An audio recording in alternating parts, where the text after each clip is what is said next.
एक था देवता, उसको भेजा परमात्मा ने धरती पे जाके एक औरत की आत्मा निकाल के लानी है शरीर से।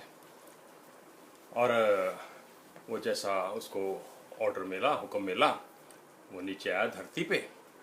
उसने आके जो देखा कि जिस औरत की उसने आत्मा निकालनी है वो औरत बड़ी कमज़ोर और बड़ी गरीब है, और उसने अभी अभी 3 बच्चियों को जन्म दिया है, और बच्चियां इतनी कमज़ोर हैं तीनों कि उन्होंने अभी तक आंखें भी नहीं खोली हैं, और औरत इतनी लाचार है कि उसकी छाती में दूध भी नहीं उतरा उन बच्चियों के लिए।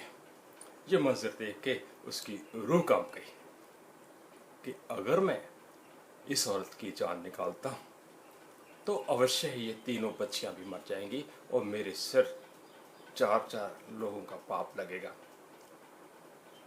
क्योंकि माँ के बगैर बच्चियां तो पल नहीं सकती, और वो भी इतनी छोटी कि अभी अभी पैदा हुई है।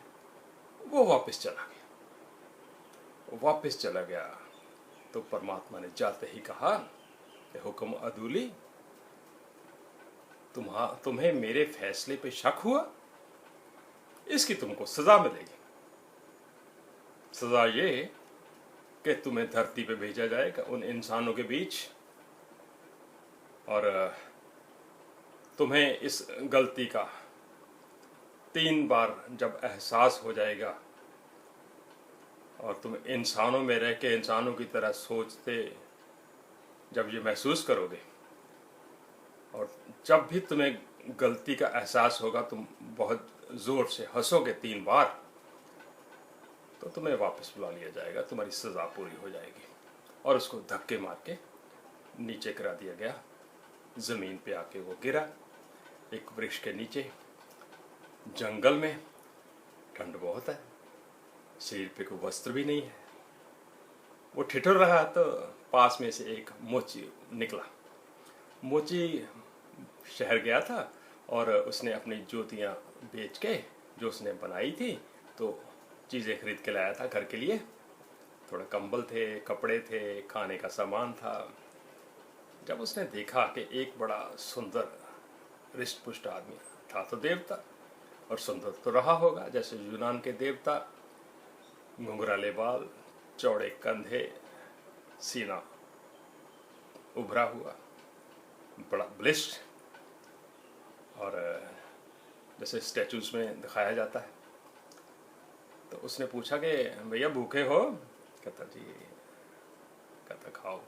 उसने खाने के लिए दिया और साथ साथ में उसके ऊपर कंबल भी उड़ा दिया। बड़ा रहमदिल व्यक्ति था। तो बाद में पूछता कि कोई घर है रहने के लिए? कहता जी नहीं। कहता चलो फिर मेरे घर, लेकिन एक बात मैं बता दूं भैया पहले ही कि मेरी बीवी बहुत सख्त है, वो जाते ही तुम्हें गालियां निकालेगी। अगर तो सहन कर लोगे तो रह पाओगे, नहीं तो नहीं टिकोगे। वो पीछे पीछे हो लिया, सिर झुकाए पहुंच गया उसके घर। जब झोंपड़ी का दरवाज़ा खोला, औरत ने देखा कि हमारा कंबल नया वाला ओढ़ के और ये हट्टा कट्टा आदमी साथ में लेके, जिसका कोई ठिकाना भी नहीं लगता, ये आ गया। तो उसने उसको सुना के गालियां, पहले तो सुना के बस सीधा ही शुरू हो गई कि कहाँ रखेंगे इसको। यहाँ तक कि झगड़ा बढ़ गया कि वो मारने को हुई तो देवता जोर से हंसा इस बात पे कि इस औरत को ये नहीं पता कि इसके घर में एक देवता आया है देवलोक से, और इनकी गरीबी कट जाएगी। जो पैसे के मोहताज हैं, ये इनकी चांदी हो जाएगी और महल में रहेंगे। वो इंसान की मूर्खता पे पहली दफा हंसा और उसकी सजा का पहला चरण पूरा हुआ। उसने वहां रहना शुरू कर दिया। थोड़े दिनों में वो काम सीख गया। देवता तो था ही, हाथ में शक्तियां थी, बड़े अच्छे जूते बना लेता। दूर दूर तक उसकी मशहूरी, उसकी ख्याति हो गई। तो थोड़ा अरसा बीता तो एक बार राजे के सिपाही आए, एक बड़ा नायाब और कीमती चमड़ा लेके, जो और कहीं मिलता नहीं था। और उन्होंने खास उसको हिदायत करी कि भैया ये राजा के पैर का साइज है और ये चमड़ा है, और बड़ी दूर से राजा ने मंगवाया है, इसके आपने बूट तैयार करने हैं, हमें पता चला है कि आप बहुत अच्छे कारीगर हो। वो अपने काम में लगा था, हाँ हाँ करता रहा। ऐसा लग रहा था कि वो मगन है अपने काम में और सुन नहीं रहा है। इसलिए राजा के बंदे दोबारा आए, कहते भैया सुन नहीं रहे हो, इसके बूट बनाने हैं आपने, और कहीं स्लीपर मत बना देना, क्योंकि यहाँ पे स्लीपर जो है वो मरे हुए आदमी को डाले जाते हैं। ये रूस की कहानी है, रूस की। तो जब समझा के चले गए सिपाही, तो उसका काम जो निपटा, जो उसके हाथ में काम था, पास में मोची बैठा हुआ था कुर्सी पे, वो जब अपने ध्यान में बैठ गया, उसने देखा नहीं, तो उसने जल्दी जल्दी चमड़ा काटा राजे का और स्लीपर तैयार कर दिए। जब मोची ने देखा कि लग रहा था कि ये सुन नहीं रहा है, और वही बात हुई, उसको इतना गुस्सा आया कि उसने उठा के डंडा उसके कंधों में मारा। कहता अब ये कहाँ से लाएंगे चमड़ा, और तुम तो मरवाओगे राजा, राजा बहुत सख्त है। हा? पहले ही ध्यान नहीं दे रहे थे, मुझे इस बात का शक भी था, और इतनी देर में बंदे जो सिपाही थे वो भागे भागे आए और कहते हो भैया बूट बना तो नहीं दिए, उसके स्लीपर बनाने थे क्योंकि राजा तो मर गया। जब इतनी बात सुनी मोची ने और देवता ने, तो देवता तो बड़ा जोर से उसने अट्टहास लगाया इस बात पे कि इंसान कितनी बड़ी बड़ी बातें करता है, कल के लिए कितना सोचता है, लेकिन इसको एक अगले पल की भी खबर नहीं होती कि भगवान ने उसके लिए क्या तजवीज़ करके रखा है। वो बड़े ज़ोर से ऐसा, उसकी सज़ा के 2 हिस्से पूरे हुए, 2 चरण पूरे हुए, अब रह गया एक हिस्सा। काफ़ी साल बीत गए, वो जो झोंपड़ी थी वो तो महल बन गई, महल बन गई, महल। तो वो भी बड़े कीमती वस्त्र पहन के बैठता मोची भी, और उसके बच्चे भी बड़े खुश। एक दिन की बात है, एक औरत आई अपनी 3 बच्चियों के साथ।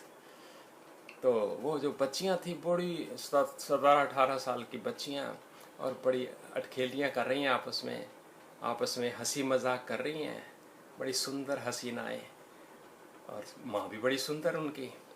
तो उसने कहा आके कि भाई साहब हमने सुना है कि आप जूते बहुत अच्छे बनाते हो, ये मेरी 3 बेटियां हैं, इनके लिए राजघरानों से रिश्ते आए हैं, इनकी जो मैंने मंगनी सगाई करी है राजघरानों में करी है, और ये अब महलों में रहेंगी, और आप क्योंकि सैंडल बहुत अच्छे बनाते हो, मैं इनको लेके आई हूँ कि आप इनकी हैसियत के मुताबिक अच्छे से सैंडल बना के दो।